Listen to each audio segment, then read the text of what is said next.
हे दोस्तों, Socrates ancient Greece के एक बहुत ही ज्यादा समझदार फिलोसोफर थे जिनकी आज भी बहुत ज्यादा तारीफ की जाती है। एक दिन एक आदमी उनके पास आया और कहने लगा, आपको पता है मुझे आज आपके दोस्त के बारे में क्या पता चला?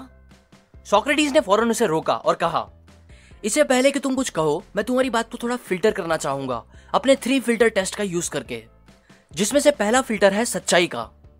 क्या तुम अभी जो बात मुझे बताने वाले हो उसके बारे में तुम 100% श्योर हो कि वो एकदम सच है? उस आदमी ने कहा, नहीं, मैंने तो बस सुनी है वो बात कहीं से। ठीक है, मैं समझ गया। चलो दूसरा फिल्टर ट्राई करते हैं, जो है अच्छाई का फिल्टर। क्या तुम जो बात मुझे बताने वाले हो वो कोई अच्छी बात है मेरे दोस्त की? वेल नहीं, वो बात तो बुरी है। ओके, सो तुम मुझे मेरे दोस्त के बारे में एक बुरी बात बताने जा रहे हो जिसके बारे में तुम श्योर भी नहीं हो कि वो सच भी है कि नहीं। चलो ठीक है, कोई बात नहीं। अभी तीसरा फिल्टर बाकी है, शायद तुम इससे पास कर जाओ ये टेस्ट। तीसरा फिल्टर है फिल्टर ऑफ यूजफुलनेस। क्या तुम जो बात मुझे बताने वाले हो वो क्या मेरे लिए सच में यूजफुल होगी? नहीं, इतने भी काम की नहीं है। सो ठीक है, इससे कंक्लूड होता है कि जो बात तुम मुझे बताने वाले हो वो ना ही सच हो सकती है, ना ही कुछ अच्छी है और ना ही मेरे कोई फायदे की है। मतलब सब मिला के वो बात बताने लायक है ही नहीं। सो अब तुम जा सकते हो। ये कहानी से हमें जो बात सीखने मिलती है वो सच में बहुत बड़ी है और इसे हम सबको फॉलो करनी चाहिए अपने खुद के और दूसरों के अच्छे के लिए। अभी कुछ दिन पहले मुझे एक न्यूज पता चली कि स्नैपचैट के सीईओ ने इंडिया और स्पेन को एक पुअर कंट्री कहा, जिसके रिप्लाई में हम इंडियंस ने स्नैपचैट को बॉयकॉट करते हुए उसे अनइंस्टॉल किया और ऐप स्टोर, प्ले स्टोर पे 1 स्टार की रेटिंग से सम्मानित भी किया। अब एज एन इंडियन मेरा ऑटोमेटिक रिस्पॉन्स इस चीज पे एक छोटी सी स्माइल थी, ये सोचते हुए कि हाँ, इंडिया से पंगा लेगा तो ये तो होना ही है। और तभी मेरे कुछ व्यूअर्स ने मुझे रिकमेंड भी किया कि सर, आपको भी अपने वीडियो में लोगों को स्नैपचैट बॉयकॉट करने के लिए बोलना चाहिए, आप इतना तो कर ही सकते हो। मैंने बोला, हाँ जरूर कर सकता हूँ, ग्रेट आइडिया। लेकिन क्योंकि मुझे सोक्रेटिस की ये स्टोरी और मेरी ही एक रीसेंट वीडियो में समझाई गई बात याद आ गई कि हम जो डिसीजन जल्दी से अपने इमोशन से इन्फ्लुएंस होके अपने दिमाग के सिस्टम 1 की वजह से सडनली लेते हैं, वो मोस्टली गलत ही होते हैं, जिसके बारे में मैंने डिटेल में थिंक फास्ट एंड स्लो के वीडियो में एक्सप्लेन किया है।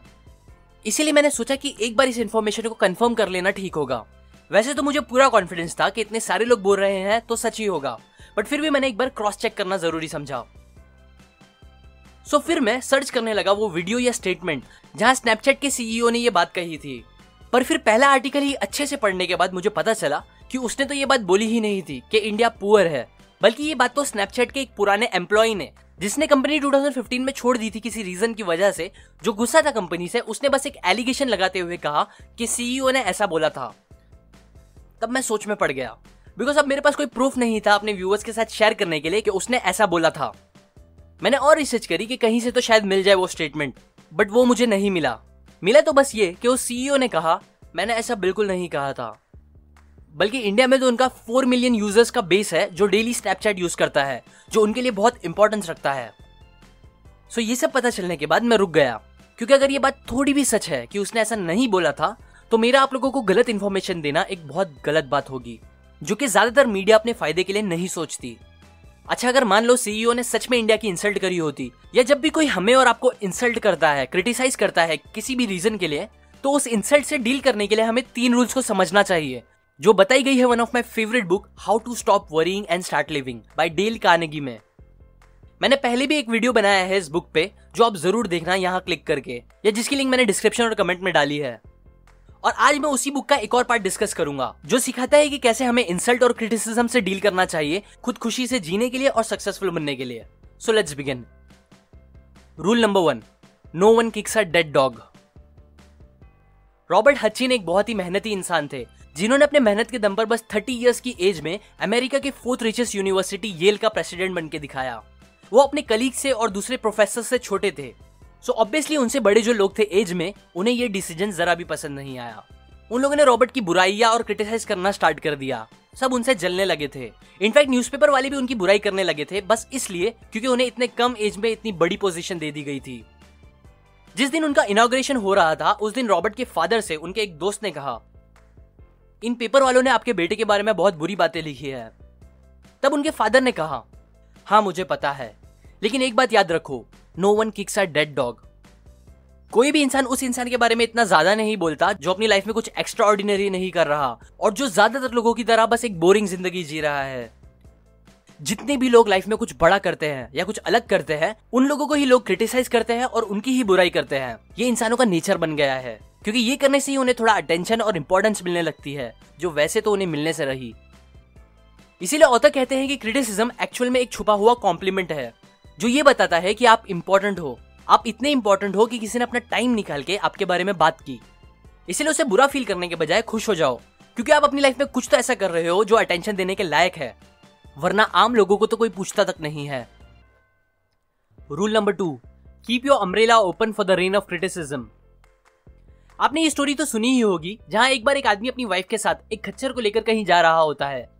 तभी पास के कुछ लोग आपस में बोलने लगते हैं कि देखो कितने पागल लोग हैं, अपने साथ खच्चर को रखे हैं लेकिन फिर भी पैदल चल रहे हैं, उस पर सवारी करने के बजाय। ये सुन के वो आदमी अपनी वाइफ को खच्चर पे बैठा देता है और जाने लगता है। फिर कुछ ही दूर पे और लोग दिखते हैं जो कमेंट पास करते हैं कि देखो ये औरत खुद महारानी जैसे बैठी है और अपने पति को चला रही है। अब ये सुन के औरत उतर जाती है और अपने पति को बैठने बोलती है। इसके बाद वो लोग जाने लगते हैं, तब आगे कुछ लोग फिर हंसते हुए बोलते हैं कि देखो इस आदमी को, अपनी वाइफ को चला रहा है और खुद आराम से बैठा है, कैसा पति है ये। तब दोनों परेशान हो जाते हैं और फिर डिसाइड करते हैं कि दोनों गधे पे बैठ के सफर करेंगे। अब ये फाइनल ऑप्शन लेने के बाद जब वो जाने लगते हैं, तब वापस लोग ये बोल के हंसने लगते हैं कि देखो कैसे खराब लोग हैं, एक बेचारे खच्चर पे दोनों एक साथ बैठ गए हैं और सफर कर रहे हैं, जालिम लोग। अब ये स्टोरी से हमें कुछ इंपॉर्टेंट बातें सीखने मिलती है, जैसे कि ये बात याद रखो कि आप कुछ भी कर लो, लोगों को अगर क्रिटिसाइज करना होगा तो वो क्रिटिसाइज करेंगे ही, कोई भी पॉइंट पकड़ के। इसलिए आपको उनकी बातों से परेशान नहीं होना है, बस उसे इग्नोर करना है, क्योंकि मोस्ट ऑफ द टाइम उनकी बातें बस आपको नीचे गिराने के लिए होगी और आपकी बुराई करने के लिए होगी, ना कि कुछ अच्छे के लिए। बहुत से सक्सेसफुल लोग इस चीज को जल्दी समझ जाते हैं कि बुराई होना नॉर्मल है, और हमें उस टॉपिक पे सफाई देके टाइम वेस्ट करने के बजाय बस अपने काम पे ध्यान देते हुए आगे बढ़ते रहना चाहिए। यही बेस्ट ऑप्शन होता है। वो करो जो आपने अच्छे से सोच के डिसाइड किया है, और फिर दूसरों के उन सस्ते ओपिनियंस की बारिश के लिए एक इग्नोर करने की छतरी लगा लो, जिससे आप बचे रहो और वो बातें बिना आपको छुए बहती रहे। Rule number 3, welcome criticism since no one is perfect. अब जैसा कि मैंने कहा, ज्यादातर क्रिटिसिज्म और बुराइयां फालतू होती है, जिन्हें हमें इग्नोर करना बेस्ट होता है। लेकिन कुछ क्रिटिसिज्म सच होते हैं जिन्हें हमें एक्सेप्ट करना चाहिए और फिर उस पर इंप्रूव करना चाहिए। एग्जाम्पल, समझो एक आदमी है जो मोटा है और बहुत ज्यादा खाना खाता है, इसीलिए लोग उसे मोटा बोलते हैं और उसके ज्यादा खाने को क्रिटिसाइज भी करते हैं। लेकिन वो लोगों की बातों को इग्नोर करता है, ये बोलते हुए कि मैं मोटा नहीं हूं, बस थोड़ा ज्यादा हेल्दी हूं और तुम लोग मेरे खाने से जलो मत। तो ऐसा करके उन सच्चे क्रिटिसिज्म को एक्सेप्ट नहीं करना समझदारी नहीं है, क्योंकि जब तक कोई चीज मानेगा ही नहीं कि वो मोटा है, तब तक वो पतले होने का सोचेगा ही नहीं और उसके हेल्दी होने के चांस भी जीरो होंगे। लेकिन अगर वो एक्सेप्ट कर लेगा कि हाँ मैं मोटा हूं और मुझे पतला होना चाहिए, तब एटलीस्ट उसके हेल्दी होने के कुछ चांस तो बढ़ ही जाएंगे।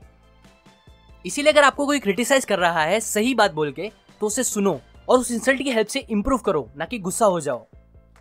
फालतू लोगों को इग्नोर करो, लेकिन सही बुराइयों से सीखो, क्योंकि वो एक अपॉर्चुनिटी होगी आपके इंप्रूव होने की। बहुत सी कंपनीज चाहती है कि आप उन्हें फीडबैक में उनकी कमियां और बुराइयां बताओ, जिससे वो नोटिस करके इंप्रूव कर सके, जिससे एट द एंड उनका ही फायदा होगा।